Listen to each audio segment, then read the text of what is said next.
how you doing? Welcome back to GP Reactions. I hope you're well. Hope you're having a great day, and a big thanks to everybody that subscribed. So I'm going to be reacting now to another Genesis track, and this one is taken from the album Wind and Wuthering, which was released in December of 1976. Indeed, this was the last album that Steve Hackett worked on with the group. He left to carry on with his solo projects after this. The track in question is Blood on Rooftops, and indeed this was written by Phil Collins and Steve Hackett. So that's really interesting. I don't think I've reacted to a Genesis track yet that has been written by Steve Hackett and Phil Collins alone. I think I may have reacted to a few that have been written by more of a collective group members, but so this is going to be interesting. Yeah, so Wind and Wuthering is Genesis' 8th studio album, and also in this band you have Mike Rutherford, Tony Banks, and obviously Steve Hackett, Phil Collins. I think it was in 74 that after 74 Peter Gabriel left. So anyway, really looking forward to this. It's 5.5 minutes long, so not sure exactly what to expect, but I've heard a bit of Steve Hackett stuff, so if he has any influence on this, then it should be pretty cool. So without further ado, this is Genesis with Blood on Rooftops.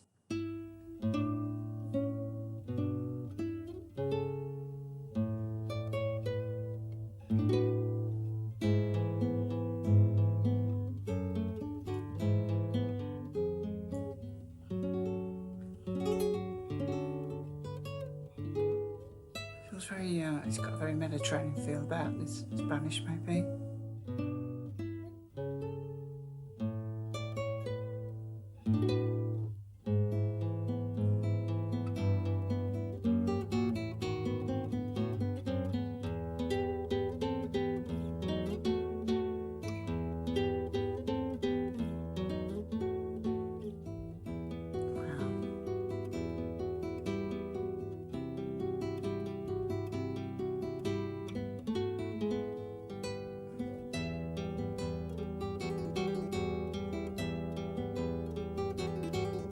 Cool Spanish.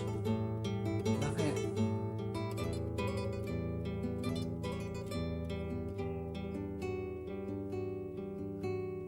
Dark and grey, an English film, the Wednesday play.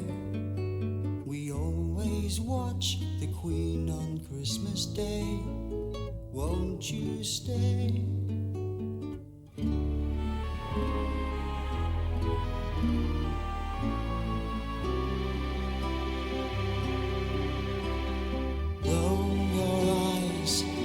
See shipwrecked sailors, you're still dry. The outlook's fine, the whales might have some rain. Saved again.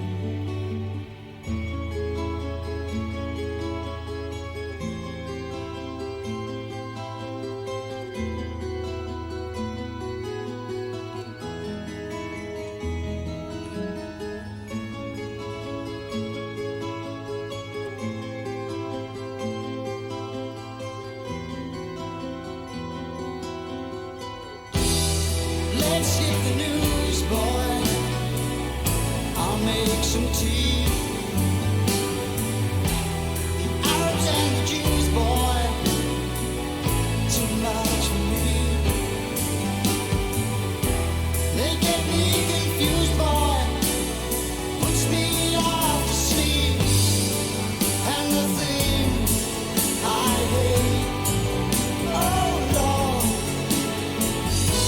is staying up late to watch some debate on some nation's state. So I'm just going to pause it there. I mean, that's just giving me goosebumps. This is I can't describe this record so far. It's I mean, I thought I wouldn't be able to be getting out the old chills down the spine again after First of Fifth. and it's obviously, the song's got a way to go yet, but it's really, really having a similar effect on me. But it feels, it's kind of got like a warmth to it, but also as kind of like a closeted vulnerability to where I feel about this song so far. I love the guitar at the beginning, and then it gets very anthemic as it goes into the chorus. This is fantastic. I'm going to knock this actually back about a few seconds, I think. So I just want to catch that chorus. That was amazing. A bit more. Let's skip the news, boy. I'll make some tea. The Arabs and the Jews, boy. Too much for me. They get me confused, boy. Puts me off to sleep. And the thing I hate, oh Lord, is staying up late to watch some debate on some nation state.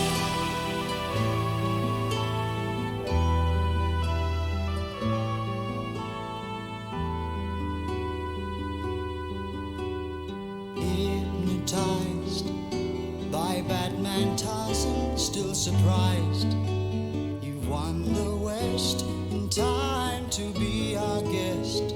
Name your prize.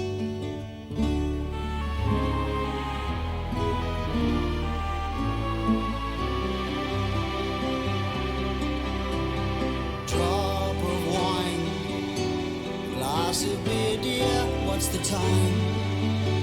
The grime on the time is mine, all mine, all mine. 9:05.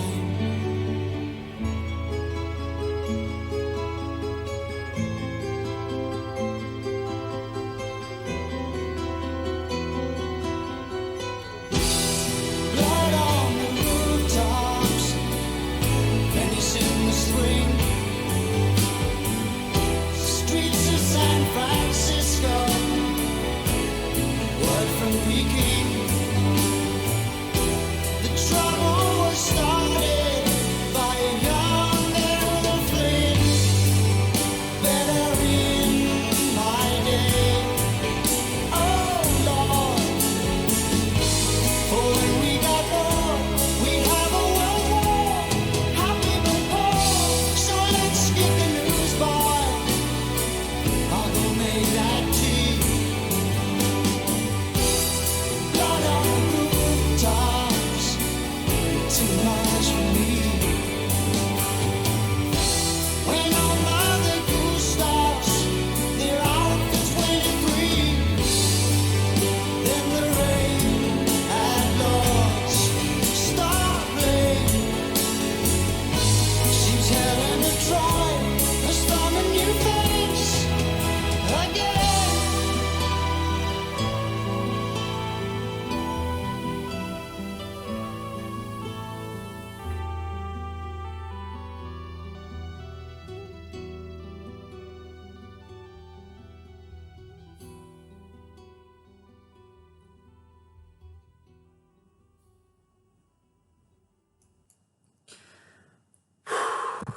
Wow, that was, that was incredible. That's an absolute masterpiece again from Genesis. And how many masterpieces can one band actually have? It's, it felt completely different to Further Fifth. Further Fifth had a suitably grand scale about how it presented the music and the lyrics, and you felt the enormity of it, and it kind of brought you up. It made you. Okay, I mean, like this is. I suppose this would be my definition of the difference between this track and Further Fifth. When you go somewhere that's so kind of beautiful and amazing, and you see the scale of something, it can make you feel emotional for the scale of beauty of what you're looking at. Or whereas you can feel emotional about the wonderful warmth of everyday mundane life. Sometimes it's, you know, to be with a person that you love, to just do the mundane things and feel happy with your life. It you know, that is as memory creating as you know, the greatest views in the world. To be around friends or somebody very close to you, to be doing something together, even if it's just watching television, as I think maybe this track is about. It does make you feel loved and warm, and in a way, it's they say ignorance is bliss, and although they touch on subjects in this track about what goes on in the wider world, I think I imagined that the couple involved were, you know what, I'll just have a cup of tea or a glass of wine or something. Let's watch a bit of Batman, Tarzan. All these programs were like very, very popular in the 70s. I remember watching them. Um, let's just have a bit of escapism, something mundane. And the other thing this kind of reminded me of was, like, I don't know why, but a cold summer's evening when it's a little bit too cold to be involved outside. So you're kind of warmed by the you're warmed by the what's on television and stuff, but you're just able to chill. I mean, the music in this was just amazing. It was, if Further Fifth was a series of bold colours, this track would be a series of subtle pastel shades and just layered on each other. I mean, I'm not sure how much guitar work Steve Hackett has on this. I imagine, listening to maybe some of his solo stuff a while ago, that the beginning was definitely belonged to him, and that was such a beautiful intro. It was absolutely amazing to hear that intro. But then, unlike Further Fifth, we didn't come in crashing with the lyrics. We had the gentle pastel vocals of Phil Collins, and I think a lot of tracks before this one that Phil Collins had featured this very soft vocal. I think there was one. I'm sure I was told about one on Selling England by the Pound. I haven't quite gotten around to listening to it, but after I told my brother that I reacted to Further Fifth, he said that was another track with Phil Collins vocals on that album. So that's one for the future. But he did say that, because I told him I was going to listen to Blood on Rooftops. He did say that Phil's vocals on this would be amazing, and yeah, it was so kind of gentle. But when he kind of builds into that chorus, I really, really love that. It just, I mean, I'm not sure how the chorus was basically carrying the message of the lyrics in the song, but it was just the way it kind of built up into that. It's just a really, really delightful song, and I didn't have my trusty pen with me. I sometimes make notes, but also I found that I was just drifting off with the mood of this song. I don't like to close my eyes because I think I look really stupid when I do that, when I kind of get a little bit carried away. But I'm okay to be laughed at on this one, because I really did enjoy being carried away in this but mundane but magical world of a couple in front of a television. I'm going to jump into the lyrics. I think if there's anything else I think about the music as I'm doing the lyrics, then I will sort of shout it out. So, but yeah, I mean, the lyrics were just really a strange kind of collection. I didn't know whether it was just a poetic thing, or whether there was like a theme running through it. But I'm guessing that the lyrics were just a reflection of this, I suppose the conflict in his song would have been between what not to expose yourself to in life, as opposed to what makes you feel good.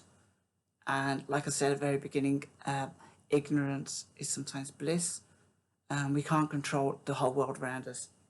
So yeah, lyrics started off with dark and grey, an English film, the Wednesday play. We always watched for Queen on Christmas Day.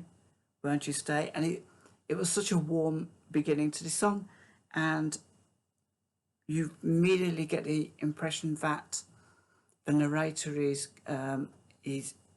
has a routine, that mundane routine, and dark and grey. So as I kind of felt, I was imagining a dark and grey summer's evening where you kind of sit down to watch a bit of television, an English film, a Wednesday play.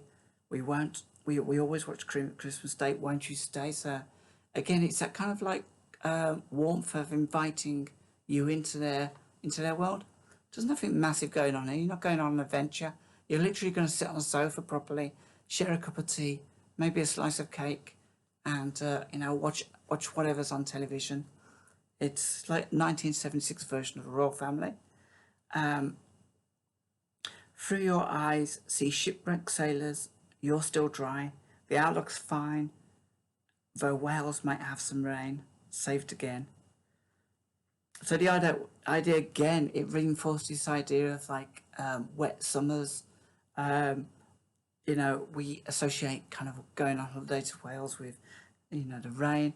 But also I really enjoyed the fact that though your eyes see shipwrecked sailors, you're still dry. So it's almost sort of saying you are detached from what you're watching. It's fiction.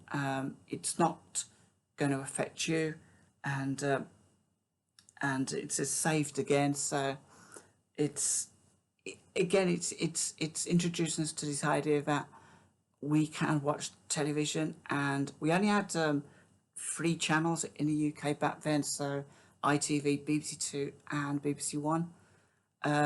So you really could watch this stuff, and they didn't have News 24 channels and stuff like that. The news came on at certain times. I think at one time it was just a 6 o'clock news. Then they introduced a 10 o'clock news.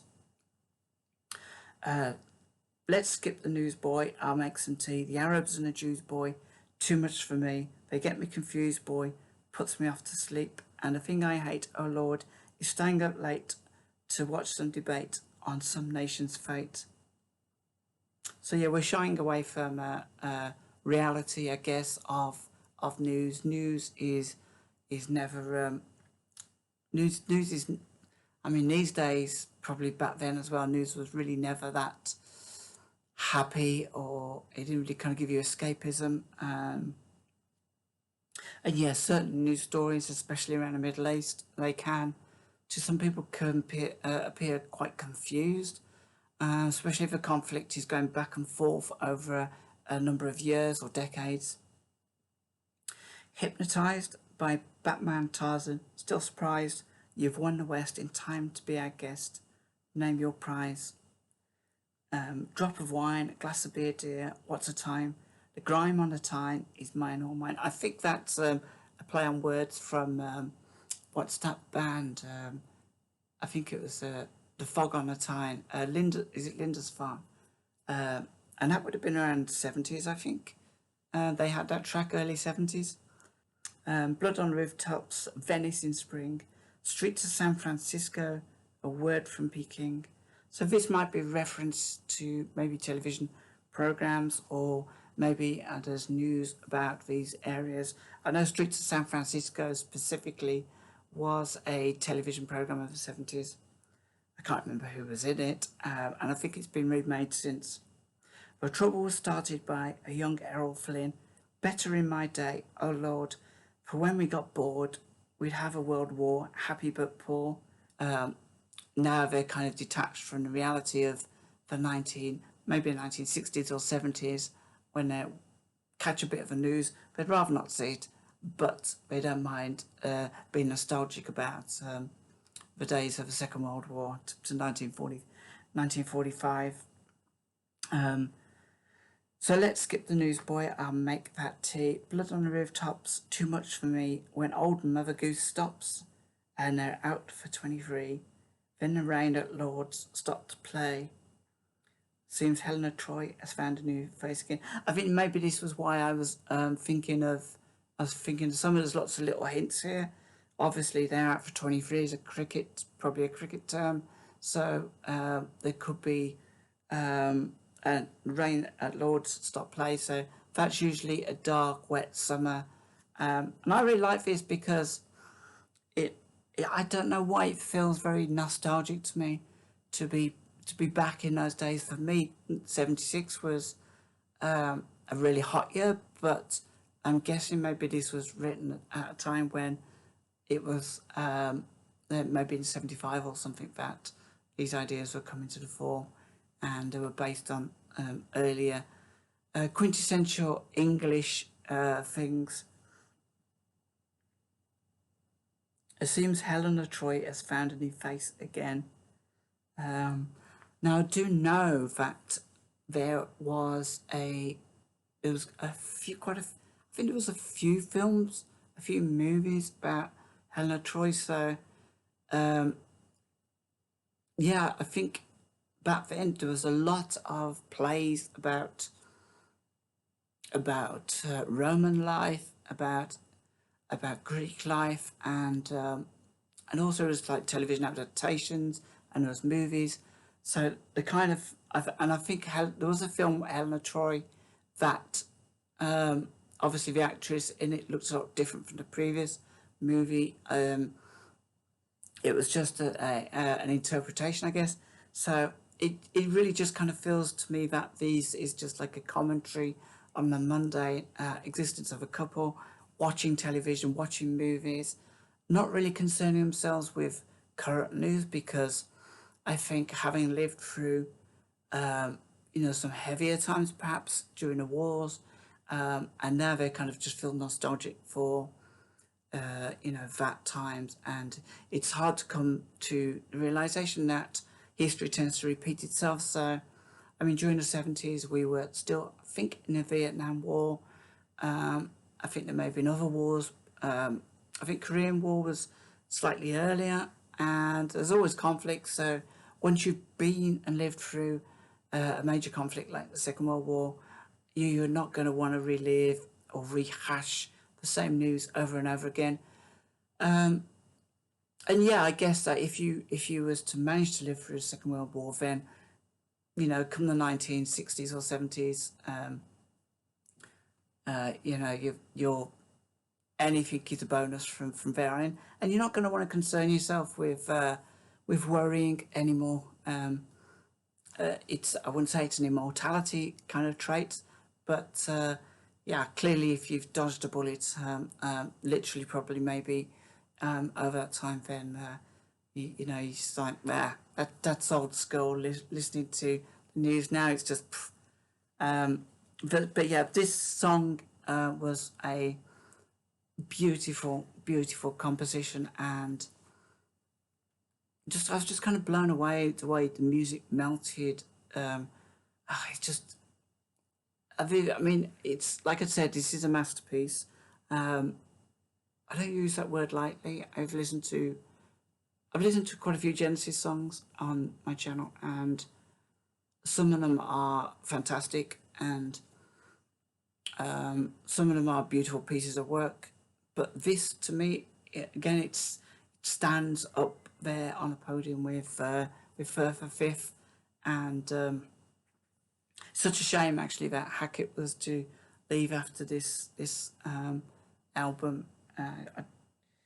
Not entirely. I guess that he wanted to have more writing contributions and the only way for him to do that, really, when you've got, I mean, Phil Collins is now writing, Hackett, Tony Banks is writing, Mike Rutherford's writing, so I guess it's difficult to get all of your work included. It's kind of like when you're trying to get a point across, and you're your suggestions might always be kind of pushed to one side because slightly more agreeable suggestions come out.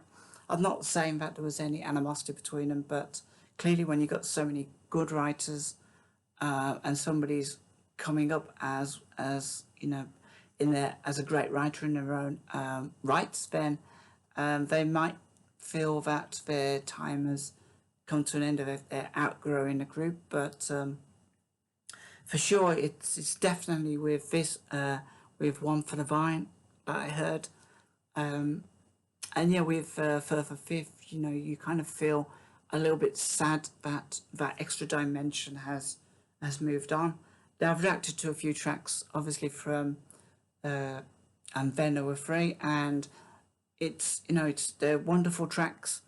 But yeah, when you lose another dimension, you often wonder how it would have been. I think they could afford to lose Peter Gabriel because as a vocalist, he brought a very distinct style, and he's a fantastic artist in his own right.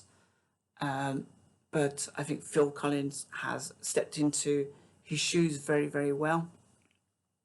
But I think it's like a little bit of a shame that he just lost Steve Hackett after this. Anyway, guys, this was an amazing album. If I had my pen with me, I would have made a few more notes on the different sounds. I tell you what I did actually like about the music in this, before I go, is that there was a lot of cymbals, hi-hats, and it kept it, it gave it that extra layer of like magical feel. Also, there was a brilliant keyboard bit that that brought us into several verses, and it made it feel a bit more magical. And yeah, that's how it kind of made me feel, that the mundane can be magical. We take the mundane for granted every day, and before I finish, I have to probably say this, that there are people I know that I possibly work with, or possibly know in life. They're always doing things. They're out there every day. They're doing stuff. They're going out. They're marking their card. I've been out and done this. I've walked there. I've visited that gallery. I've been to that museum in this country or that city. I've gone there. I've taken part in charity today, charity tomorrow. I'm walking here. I'm planting a tree, and they can do all these things, and they're fine because I'm sure they'll make many fantastic anecdotes from being active like that, because you're going to meet people. But that's not to say that there isn't a magic that can be found in the most mundane things that you do in life, everyday things. Sitting on a sofa, all around you. It's the world we live in is a miracle, and all around you can find and savor wonderful things. You don't have to be on the move all the time, and you don't have to be looking to be patted on the back for being this amazing, go out and do everything kind of person. You can actually just be yourself and love your surroundings. Most people don't have the luxury to travel and do all these things, and have these fantastic modes of transport and stuff. But there is a magic around us that we don't appreciate, because we're forced into this. We must know everything about the world. We must strive to have commercial comforts around, and this is what society has brought us to, and yet we miss the most simple things. And this is like the most. If ever you want an advert for an English summer's eve, a dull English summer's evening, this song would be it. But in all its magnificence and beauty of that moment in time, and there's nothing to be derided or taken away from the narrative of this song. It's simply capturing a beautiful moment in time that a couple can experience together on a sofa in front of a television. And with that, I'm gonna leave you guys. I hope you enjoyed this. I'm sorry I paused this halfway through. I know that a lot of Genesis songs are very precious, and in order to appreciate them, sometimes you have to kind of listen to them. But I try and pause stuff sometimes just so that I can break the song up and maybe just stop and clear my thoughts about a certain section of a song that I've just heard. Because quite often I might forget, what the beginning was about by the time I get to the end. It's an age thing. So yeah, please join me in the comments below, and I love to read your comments about these tracks. And of course, please join me on the next reaction. Until next time, take care of yourself and have a great day.